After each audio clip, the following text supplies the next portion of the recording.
auxílio-desemprego, cesta básica, tarifas públicas, salário mínimo. Agora, na Brasil Atual, a análise do DIEESE. E nós vamos fazer contato agora com o diretor técnico do DIEESE, Fausto Augusto Júnior. Bom dia, Fausto. Bom dia, Glauco. Bom dia a todos. Fausto, dados do IBGE apontam que 44,8% das empresas foram afetadas negativamente pela pandemia na primeira quinzena de julho. As empresas do setor de serviços foram as que mais sentiram os impactos negativos, 47%. No comércio, esse número chega a 44%, relatando os efeitos negativos, e no setor industrial o índice alcança 42,9%. Que análise é possível fazer a partir desses dados, Fausto? Bem, Glauco, na verdade, o conjunto da economia ele começa a retornar. Nós estamos com uma das menores taxas de isolamento social nesse mês agora de agosto. Julho era um momento de reabertura, então é esperado que um conjunto de empresas nesse processo de reabertura ela volte com bastante dificuldade, uma vez que a economia está bastante frágil, a economia está bastante fraca, e o próprio fluxo de trabalho de fato não volta a uma normalidade rapidamente.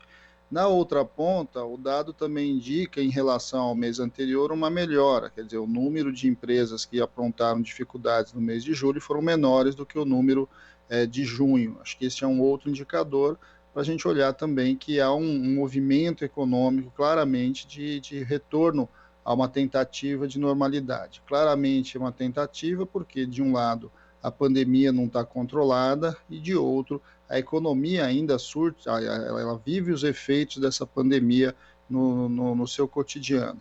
A gente já tinha falado há algum tempo que esse momento de reabertura, esse momento de volta da economia, é o momento em que as empresas precisam de capital de giro, porque é exatamente nesse momento em que elas precisam buscar recursos para voltar a produzir, tanto para pagamento de salário, quanto para pagamento de fornecedores, ou seja, é o momento em que o apoio do Estado é fundamental. A gente vai avaliando ainda mais esse mês de agosto, muito provavelmente esse mês de agosto a gente vai ver uma abertura maior, e um impacto direto aí do que está acontecendo. Quando a economia volta, que de fato a gente vai conseguir saber qual o tamanho do estrago que a pandemia vem causando na nossa economia em geral, em especial porque é nesses momentos que a gente vai definindo ali as situações. É bom lembrar, Glauco, quando abriu os shoppings, né, em algumas cidades, você viu um primeiro movimento de corrida aos shoppings, muita gente foi porque rompe o isolamento, é um momento até de despressurização aí da sociedade em geral. Mas a economia ela tem um ciclo, né? Ela vai avançando devagar e as semanas seguintes foram mostrando o quanto que os shoppings foram esvaziando, e essa abertura do ponto de vista econômico trouxe muito menos resultado do que aquele primeiro movimento de empolgação no processo de abertura. Inclusive, eu estava vendo alguns dados aqui, Fausto, que corroboram justamente isso que você está falando. É uma pesquisa realizada entre os dias 27 e 31 de julho, com 124 empresários da cidade de São Paulo, um levantamento feito pela Associação Brasileira de Bares e Restaurantes, mostra que 54% deles, ou seja, mais da metade, faturam menos de 10% da receita mensal de antes da pandemia. Quer dizer, menos de 10% você, obviamente, não consegue fazer muita coisa. E por conta disso, né, dos 23 mil bares e restaurantes da capital paulista, também, segundo a Abracel, 12 mil fecharam as portas, é mais da metade. Então, Fausto, dentro desse cenário, não adianta também, né? A gente já sabe que tem programas aí de apoio, tem um programa de apoio a pequena e média empresa, mas que o crédito não está chegando, e nesse cenário nem adianta só o acesso a crédito, né? Tem que ter outros tipos de auxílio justamente para os pequenos negócios. Esse é um debate que tem que ser feito agora, é um debate que a gente já previa, uma necessidade que você precisa, de certo modo, um apoio mais direto.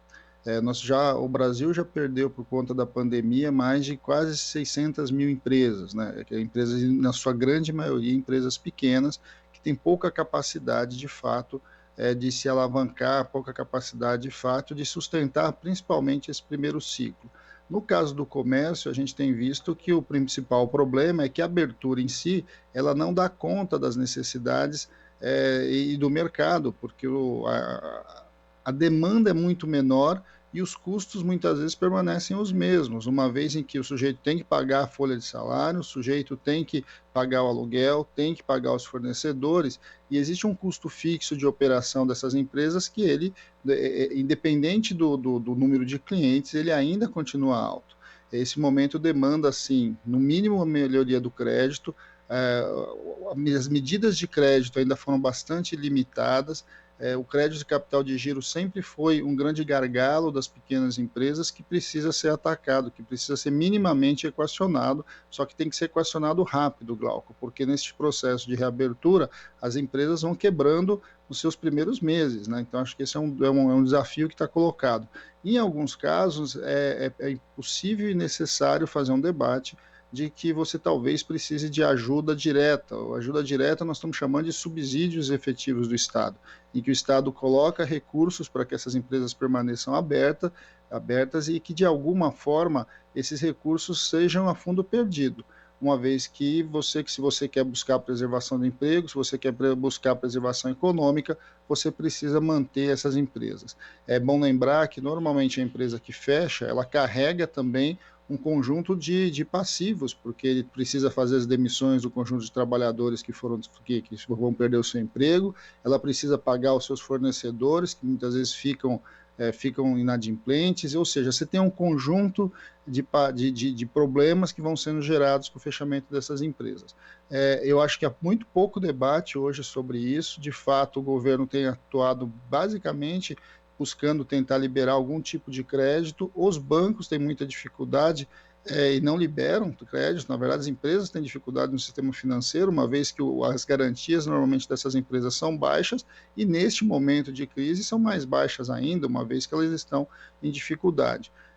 O Brasil não é um país que apoia a micro e pequena empresa, isso já há muito tempo se sabe, e neste momento são elas que, de certo modo, garantem um conjunto bastante importante de emprego. Quase a metade dos empregos são gerados na cadeia das micro e pequenas empresas, e são elas hoje que estão sofrendo mais. Este é um momento, sim, de fazer uma grande discussão e pressionar o Estado com busca de medidas de apoio a essa pequena empresa. Segundo dados do CAGED, inclusive, foram criados 12 milhões de empregos formais entre 2007 e 2019, justamente pelos pequenos negócios. Então, se não houver um incentivo a essas pequenas, micro empresas, não vai ser possível a recuperação do mercado de trabalho, Fausto. E são elas que, de certo modo, giram a economia dos pequenos territórios. É sempre bom lembrar também que, além de elas gerarem uma quantidade bastante grande de empregos, elas geram um perfil de trabalhador que normalmente tem mais dificuldade de encontrar posto de trabalho em outros tipos de empresa. São as pequenas empresas que primeiro empregam os jovens. Então, quando as pequenas empresas vão mal, a taxa de desemprego do jovem também tende a ser maior. São as pequenas empresas que chegam ali nos territórios mais pobres, nas periferias, ou seja, quando a gente está falando da pequena empresa, a gente está falando, claro, da pequena empresa do centro, da pequena empresa que fornece para a grande empresa, né, para a grande indústria, mas na sua grande maioria, a pequena empresa está em lugares que, historicamente, outros empreendimentos não chegam. Eu acho que esse é um daqueles momentos que a gente vê muito apoio à grande empresa, a gente vê muito apoio, de certo modo, a conglomerados empresariais, mas a gente não vê a mesma dedicação a esse segmento. É bom lembrar também, Glauco, que uma das dificuldades que as pequenas empresas estão sentindo agora é que também há um retorno da necessidade de pagamento dos impostos, né? Os impostos que foram adiados logo ali no início da pandemia, março, abril, passam a ser obrigatórios pagamento agora, e além disso tem que pagar os impostos que não foram pagos naqueles meses. Então, além de tudo, você acumula o pagamento de tributos, tem que ser olhado para isso também. Quer dizer, é preciso fazer um olhar um pouco mais detalhado e minimamente dar ar para essas empresas continuarem sobrevivendo. As empresas continuam sobrevivendo, pelo menos você mantém um conjunto de empregos e cria a possibilidade de dar o salto seguinte. Essas empresas quebrando, elas de fato fecham e você perde capacidade produtiva em geral. E aí o movimento de retorno ele é muito mais difícil, porque o investimento inicial ele é muito mais alto. Então, manter as pequenas empresas é, de certo modo, caminhar aí para uma abertura e para um retorno econômico, principalmente para 2021, com um pouco mais de tranquilidade. Tá certo, Fausto. Muito obrigado pela sua participação no Jornal Brasil Atual e até a próxima. Bom dia a todos, Glauco, e até a próxima. Até. Conversamos aqui com o diretor técnico do Diese, Fausto Augusto Júnior. Aqui você ouve as notícias que os outros não dão. Jornal Brasil Atual.